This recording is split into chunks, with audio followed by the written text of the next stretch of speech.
And those who know a little bit about Hinduism have heard that there is a creator, a preserver, and a destroyer. The creator is considered to be Brahma, the preserver is considered to be Vishnu, the destroyer is supposed to be Shiva. But that's a stereotypical idea. And each of these cults develop on their own. So that to the followers of Vishnu, Vishnu is creator, preserver, and destroyer. Followers of Shiva, he is creator, preserver, and destroyer. And to followers of Shakti, she is creator, preserver, and destroyer.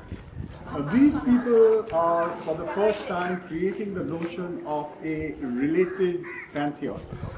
But their pantheon is not that of Brahma as creator, Vishnu as preserver, and Shiva as destroyer. Their pantheon is Vishnu as creator, Durga or Shakti as the destroyer of evil, and Shiva as the one Lord there is that contains the others. And particularly because they're Shaiva. So when you enter these places, you will usually see on the left Vishnu imagery, and on the right Durga imagery, but not always, often. In this particular case, so I was talking about the Gupta site, and just like you saw a very big panel here, the big panel there was that of Varaha saving the earth goddess. So the idea of Varaha saving the earth, Varaha is a boar. It's a boar man or a boar god. So he has the head of a boar and the body of a man. And he jumps into the water because evil influence, Asura, has derailed the earth. The earth has gone off orbit. And he jumps into the cosmic ocean and saves her, pulls her on his shoulder. And one of the interesting things is that the demon that actually did that, his name is Hiranyakashipu. In these early pictures, he's not depicted. Because the Guptas created a certain unified kingdom between the two rivers by defeating the forest kings. And the forest kings had the name Nagas because they used to worship Nagas. And so what you find over here is that Vishnu has pulled the earth goddess on his shoulder, and the Nagas are holding their hands in obeisance. In other words, he's dominated the Nagas to do that, exactly, to do that. And then, so let's go in.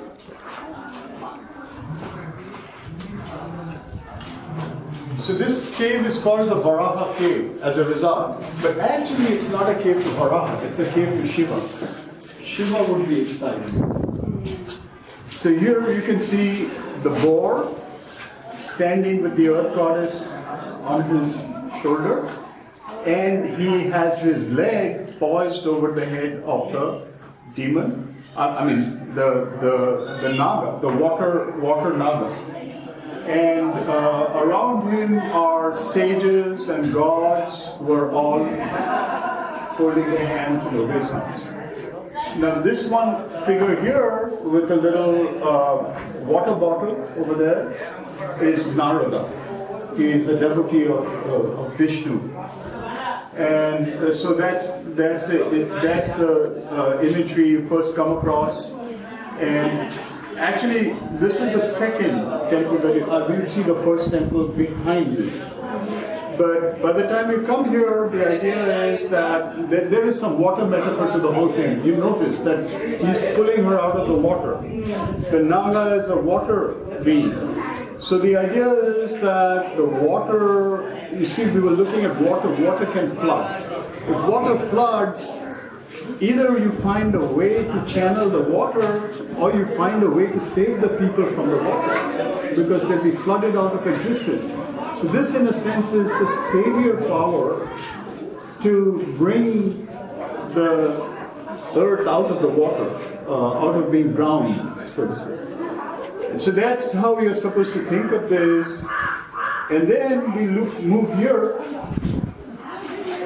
and this is Lakshmi. Lakshmi is being illustrated by two elephants. And the elephants are holding inverted pitchers. And these inverted pitchers have to do with the notion of water descending. See? But this is the water of grace. So the idea is that these pitchers are unending pitchers of water. Those like we who have grown up in India may have seen a magic show. Have you ever seen Indian magic show? Yeah. And one of the real staple show magic tricks there is called Water of India. Have you seen that? No? Okay, maybe it's a time thing. Yeah. But it was really popular in my time. What happened is that the magician used to show a few tricks, and he had a big pedestal with a big pitcher of water on it. And he'd take the pitcher, and he had a bucket, take the pitcher and he'd empty it. And he'd say loudly, "Water of India." And then he'd put it back on the pedestal, do a few more tricks, and then again go back there and invert it. Again, a full pitcher would invert itself. So the idea is right here. The idea is that there is an inexhaustible source of grace, of water, of power that comes from the top. Can we bear it? That's part of the metaphor of this whole place. So the goddess, she is illustrated with that all the time. Lakshmi is like the Indian Aphrodite. She is the goddess of fertility and beauty, and water metaphor is related to that because it's related to fertility. It causes to give birth, and it's the liquid of generation. So all these attendants of Lakshmi have pitchers in their hands, and the elephant from very early time is related to water. There are two, the Naga and the elephant are like positive and negative forces connected with water. The elephant is considered to be a positive vehicle for water. And so that's what we're seeing here. We're moving from this, we see this savior power, and here we see the grace power. And then we move on. These are the gatekeepers, the godfathers, but we don't go in right away here. We move here, and here actually, this is really the penultimate,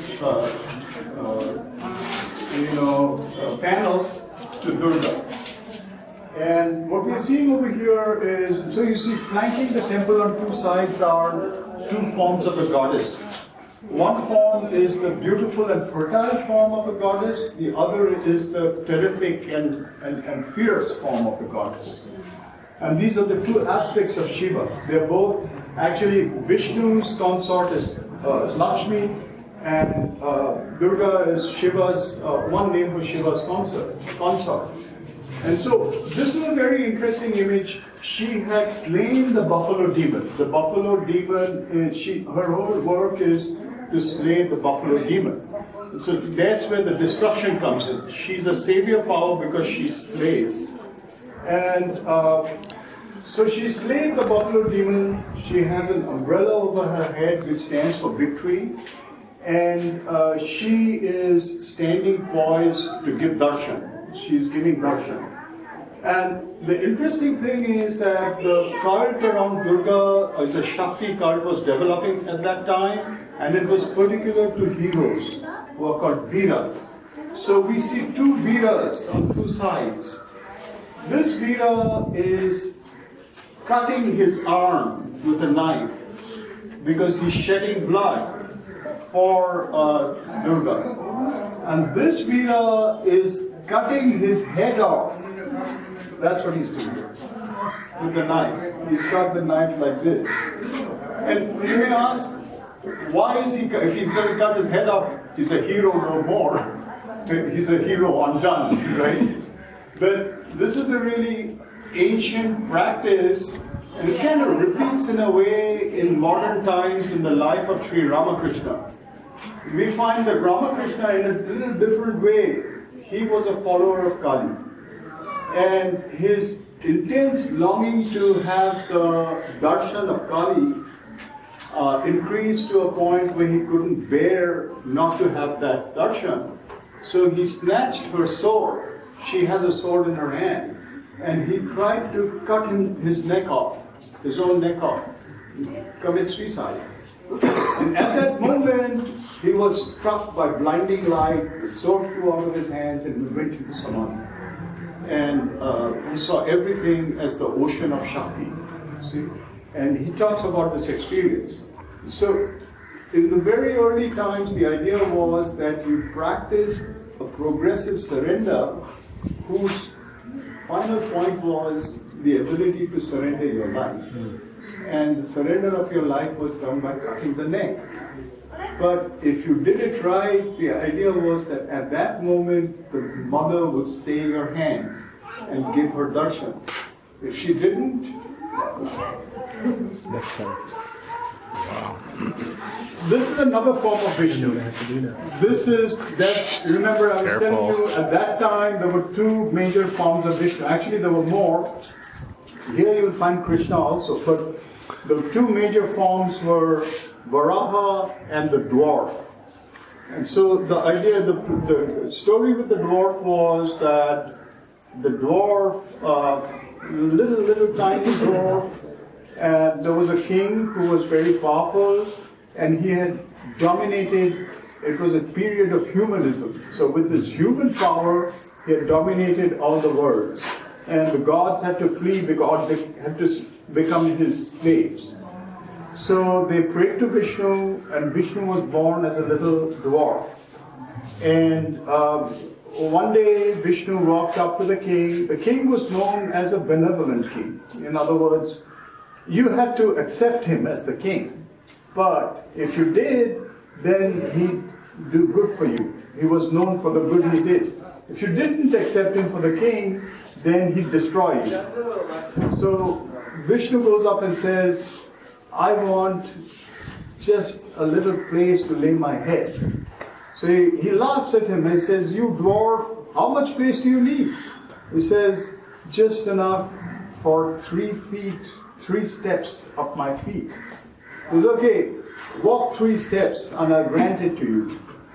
So the first step he takes covers the whole earth. The second step he takes covers heaven. And then he says, now where will I put my my foot now? And so by that time, the king knows that this is no ordinary dwarf. So he says, put it on my head. So this is the same, putting on the head. Putting on the head is a sign of domination, but this is a voluntary domination. He accepts to be dominated. So it's like a kind of suzerainty, acceptance. All these things have political implications. And we'll see the political implication finally when we come to the final panel. But somebody coming out here would see these show of power, show of this idea of saving, of grace, of power, of destruction, and of the domination both of the enemy as well as of the one who gives himself up. And these stories would be active in their minds when they saw these, and then finally when they go into the Sanctum Sanctorum and the puja was done here to Shiva, the idea was that they'd sense identity with Shiva. They'd sense that Shiva is alive inside them, and these are his powers.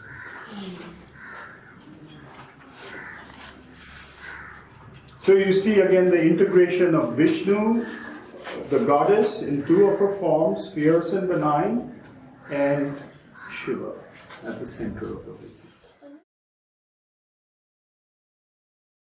Vishnu in 2 forms of the preserver. He's saving or preserving the earth. So here he's creating. And he's lying, again it's the water metaphor. But here the water is at stasis. There is the water of the undifferentiated ocean. We were talking about the one undifferentiated consciousness.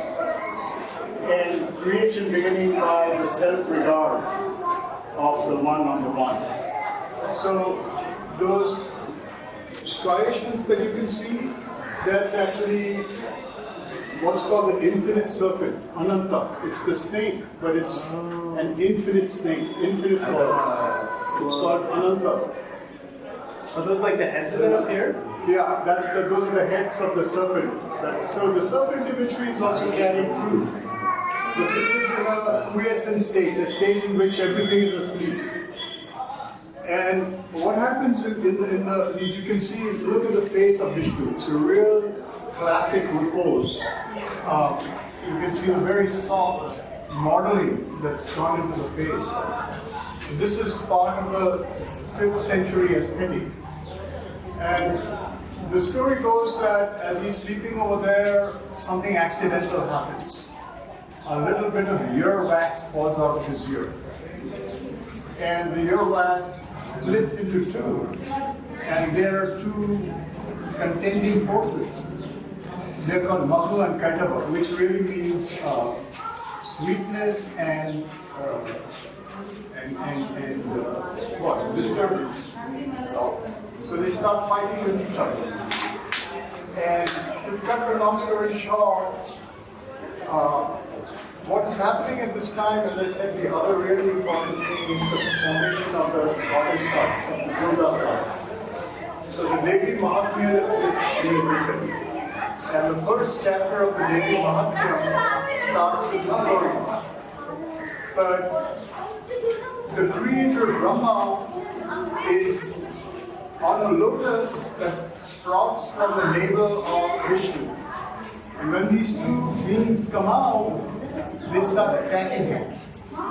So now in the standard story, what happens is that he starts really praying for Vishnu to wake up and take care of these things that came out of his ear. But in the goddess story, what happens is that he starts praying to the goddess in the form of sleep.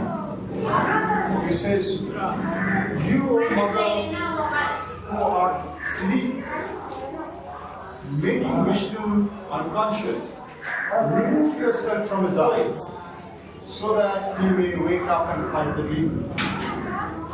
So, this is the point from which all activities are seen as activities of the feminine goddess. The goddess is either the power of sleep that makes people sleep, or the power of energy that makes people go to war, or the power of peace that makes people at peace. So here we find the moment of waking, and this is the beginning of the Devi. This is really portraying that text. The moment of creation as seen as in the Devi Mahatmya. You see those two little beings flying off? Those are the little creatures of sleep that are leaving. And those two big beings there are the two demons that have started fighting with each other. And who is it that's praying? You see him there? The one that's praying? That's Brahma. Brahma is praying, and actually that's the goddess. So the goddess is leaving his eyes, and little goddess, the Yaksha is also leaving. The sleep is leaving his eyes. And you find these two are the demons, and those two are his attributes, his weapons. You don't see the weapons, but one is, at that period, they all personified. One is called Chakra,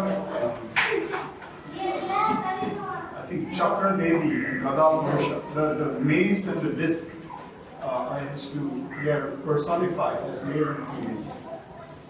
So this would be the first thing, because this is where the water metaphor is at stasis.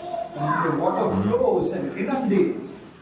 And then the flood takes place. And then you have the notion of saving from the flood, which you're seeing with Vishnu. And then the other water metaphors, that water can actually be grace, that the Divine Mother is receiving, but we don't know how to look at it as grace. And then you see the more fierce form of the Divine Mother, that she can be actually Durga, Kali, that can dominate the demons. And then you see another power of Vishnu, Again, a savior power, but the two different savior powers, one that dominates the evil, the other to whom evil surrenders itself. And all these are attributes of Shiva. So you're supposed to think about these as you look at them, the stories go on in your mind, and you think these are emanations of Shiva that construct a cosmos. But by the time that's happening, that's stage 2. Here is stage 1. Creation is taking place, and Vishnu is the creator, but here there's no 4, there's 1, and this would be a temple to Vishnu. And then this would be a temple to Shiva, and that would be a temple to the goddess, and then see that beautiful panel. Now we can look at that panel that's celebrated as one of the masterpieces of Indian art, all Indian art. The more ornate headdresses that they all have, is that more of a Buddhist aesthetic influence, or that's The headdresses of... here and here, they have this pointed thing. Yeah. It could be Buddhist influence, but I think Ajanta is playing into it. Oh, okay. Yeah. Gupta aesthetic is playing into it.